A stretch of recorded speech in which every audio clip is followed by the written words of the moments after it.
Welcome back to Movie Recaps. Today I will show you a drama, mystery, thriller film from 2009, titled The Box. Spoilers ahead. Watch out and take care. In July 1976, the NSA deputy director receives an incredibly important memorandum from NASA's Mars project, confirming they were able to resuscitate patient Arlington Stewart, who's been released from the burn unit and taken to an undisclosed location. Since then, the patient has constructed a device of unknown purpose and has been delivering it to private residences. 5 months later, in Virginia, Arthur and Norma Lewis are woken up at almost 6 a.m. by the doorbell. By the time Norma makes it to the door, she gets to see a black car leaving and finds a plain box at their porch. They decide to open it while having breakfast with their son Walter, and inside they find a wooden box with a button on it that can only be accessed through a key. There's also an envelope with a note that says Mr. Stewart will call them at 5 p.m., but they don't know anyone with that name. The family leaves for the day then. Walter goes to school, and Norma goes to her teaching job, where her student Charles asks her why she limps and to show them her foot. Seeing as she is being called out in front of the class, Norma takes off her boot and sock and shows everyone how deformed her foot is. Afterward, she's summoned by the school principal, who tells her they will no longer provide the faculty discount for her son's tuition as his nose starts bleeding. This news greatly distresses her, because her family is already living paycheck to paycheck. Arthur, meanwhile, goes to his job at NASA. After watching a press conference about what the spacecraft Viking 1 found on Mars, for which he designed the camera, he goes to the labs, where he continues to work on a prosthesis for Norma's foot. He's suddenly interrupted by one of his bosses, Norm Cahill, who brings him a letter with the results of his astronaut application. He's been rejected because he hasn't passed the psychological exam. Everyone thinks this is rather strange. When Norma returns home, she receives a visit from a man with the side of his face burned. It's Mr. Stewart, who is here to explain the purpose of the box. He hands her the key that opens the lid that covers the button and says that if Norma presses it, two things will happen: someone in the world they don't know will die, and she will get $1 million, tax-free in cash. As proof of his intentions, he gifts her a $100 bill before detailing the rules. He isn't allowed to disclose any information about the identity of his employers. Norma isn't allowed to discuss the details of this with anyone except Arthur, and she has 24 hours to make her decision. At 5 p.m. the next day, Stewart will come to pick up the box, which will be reprogrammed and taken to a new family. Before Norma can ask any more questions though, Stewart just gets in his car and leaves. Some hours later, Arthur returns home, and after the couple shares their bad news with each other, Norma tells him about Stewart and the box. Unable to agree on what to do, they leave the box in their safe before leaving for the theater while Walter stays with his babysitter, Dana. But even at the theater, they can't stop thinking and discussing the box, unaware someone is watching them. So when they return home, they grab the box and inspect it more closely, until Arthur manages to open its base and discovers it's empty inside, which makes them wonder how could someone know if the button gets pressed at all. If they don't decide quickly and solve their financial problems, Norma will have to cancel her foot surgery. The next day, one of Arthur's co-workers, Jeffrey Carnes, receives a call from his wife to tell him she saw a woman being kidnapped while she was in the grocery store. Jeffrey tells her to go home and lock all the doors, unaware he is being watched from afar by the same person that has been following Arthur and Norma.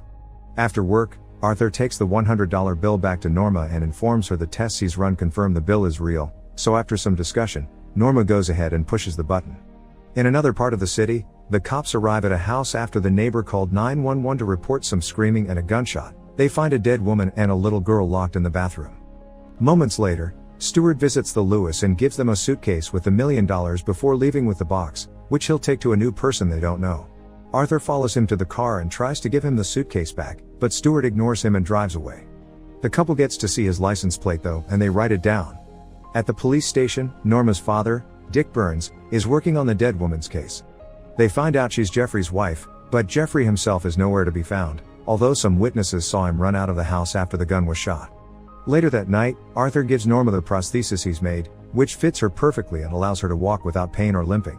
Afterward, they go to the rehearsal dinner of Norma's sister's wedding, where Charles is working as a waiter. Norma's parents are raffling the donated gifts for the holiday season, and the first winner is Arthur, who chooses the plain brown box, which looks like the one Stewart left them, after Charles flashes him the peace sign. He takes it with him to the table and opens it with Norma, finding inside a picture of Stewart from when he still had his whole face. Moments later, while having a drink with Charles, Arthur gives him Stewart's license plate number so he can use his police resources to find out who this man really is. He also cannot help noticing how Charles keeps on watching him, so he asks another guest about him, getting upset when he hears this kid embarrassed his wife in front of the class. Meanwhile, a waiter with a bleeding nose tells Norma she has a phone call. It's Stewart, who tells her there will be consequences for having asked the police about his car. After hanging up, Norma rushes out of the room when she hears some noises outside. It's Arthur, who is aggressively confronting Charles for what he said to his wife. Not wanting to make a scene, she pulls him away and asks him to go home, but when they get in the car, they find the words "no exit" written on their window and Charles flashing the peace sign at them again. Back in the house, Dana is doing her best to entertain Walter while ignoring the shadows outside the window, and they both fall asleep by the time his parents come back. Arthur offers to drive her to her place, and she tells him she's staying in a motel before she starts making cryptic comments that suggest she may know what he's going through. When Arthur asks her for advice, she responds to look into the light, then passes out with a bleeding nose. Trying to find some information to help her, Arthur looks inside her bag and finds an ID that says her name is actually Sarah Matthews, which he puts away in his pocket as Dana wakes up and starts freaking out, telling him he needs to leave because it's not safe for him there. When she enters the motel, every guest comes out to stare at her as she makes her way to her room, where she keeps a big board with a map and pictures of the Lewis family. The guests then go to the motel pool to stare at the water.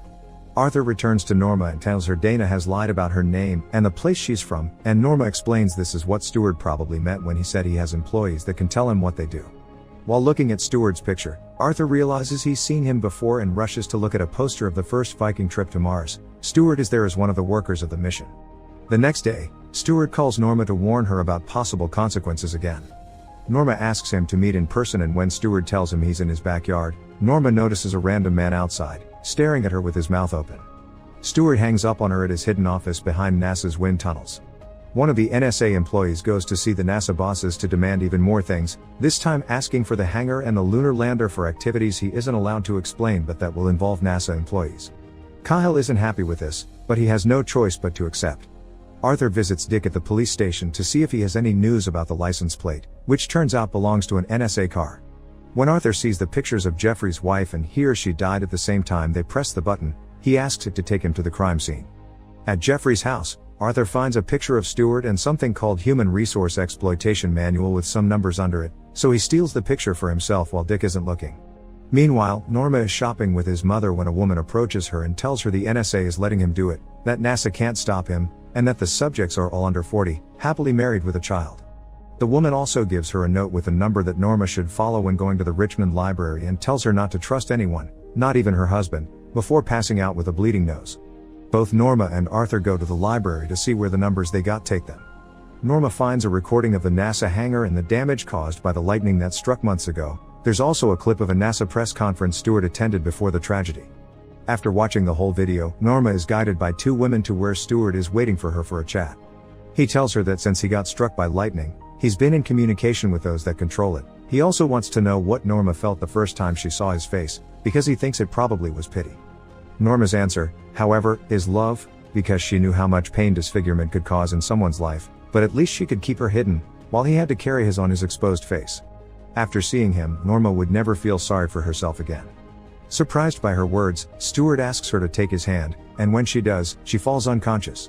Arthur finds a book about lightning and a newspaper article about the time a NASA employee got struck by lightning, and as he leaves the room with it, he starts being followed by a group of library guests.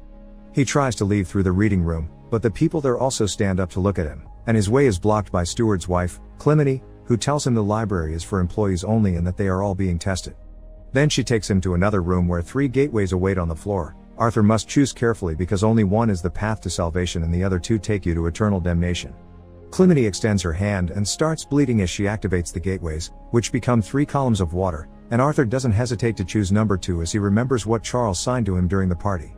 As soon as he touches the gateway, Arthur is absorbed by white light and, moments later, he and the water show up in his room, floating above a sleeping Norma, who wakes up right before her husband and the water fall on the bed with her. Walter comes to check on them, and while cleaning, he tells Norma that last night she arrived home while looking like a zombie and didn't say anything, just went straight to bed. Meanwhile, Kyle secretly meets with the NSA employee, who tells him Stewart got hit by lightning 5 months ago and the reason why NASA never heard of him again is that he's something else now.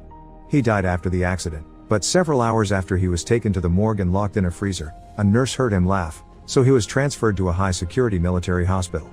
Since then, he has been demonstrating some extraordinary capabilities, like healing faster and halted cellular deterioration. Unknown to them, Stewart hears the whole conversation. Later, when asked by the NSA employee why he chose a box, he explains that homes, cars, and TVs are boxes, and they all erode the soul and the body, which is also a box that when it dies, is put in yet another box. Steward's test can be passed by not pressing the button, and these tests will be what will help his employers decide the fate of humanity. Nearby, all employees like Dana are being guided into a white light to prepare for another test in Massachusetts. Later at night, the Lewis family goes to Norma's sister's weddings, and while dancing, Arthur describes the light to Norma as a warm embrace, not here or there, but something in between, with no despair in the human heart.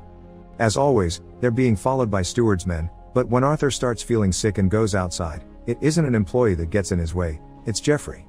Threatening him with a gun, Jeffrey tells him it's too late for him, but Arthur can still save himself and gets him in the truck with him. Walter and Norma, noticing he's missing, try to go after him, but a group of men arrive and kidnap them both. In the truck, Jeffrey shows Arthur some classified documents that said people with frontal lobe hemorrhage cannot be treated as employees. This is Steward's weakness. He hasn't found a way to get into people's minds without them noticing. He has all important agencies like the FBI under his control, but he can be killed. They've taken Arthur's son to the motel the same way they took Jeffrey's daughter, and he's being lowered into the pool, which is another gateway. Jeffrey had to kill his own wife for the sake of his daughter, who went through the same thing, and Steward made him choose between them. The truck comes to a stop when they find a man dressed as Santa Claus blocking the road, and they're suddenly hit by another vehicle, revealing Santa to be one of the employees. When the police arrive, however, they only find Jeffrey's body inside the truck. Arthur suddenly finds himself leaving a NASA hangar, and waiting there for him is Cahill, who tells him whatever he does next will have greater ramifications than he can possibly imagine. Arthur and Norma are taken back to their home, where Steward is waiting for them with a final test. He's locked Walter in the bathroom after he's been stricken blind and deaf, and now his parents must choose between two options: living the rest of their lives enjoying their money and dealing with a disabled son, or Arthur can kill Norma, which will give Walter his senses back and the money will be put into an account he can access when he turns 18. Furious, Arthur grabs the gun Steward has given them for the test and points it at his head, but Steward explains it's pointless. Killing him will only put Arthur in prison under a story nobody will buy, and someone else will be sent to replace him. After Steward leaves, the couple rushes to the bathroom, but it's locked and they don't dare to kick the door down because Walter is on the other side, unable to hear them and move away. Norma decides that she can't see Walter like this, so she asks Arthur to shoot her. After kissing passionately, Arthur pulls the trigger, and Norma dies at the same time another couple in the neighborhood pushes the button on the box. Arthur returns to the bathroom door to talk to his son, but he only gets to hear him call out for him before the cops arrive and take him away. Instead of being sent away in a police car, however, he's put inside the NSA's black car, and Cahill tells Arthur not to worry because he'll take good care of Walter, who is now looking at him through the window with his recovered senses. Meanwhile, Steward retrieves the box from the other family's house, ready to hand it out to someone new. Make sure to subscribe and turn on notifications so you can watch more videos like this. Thanks for watching.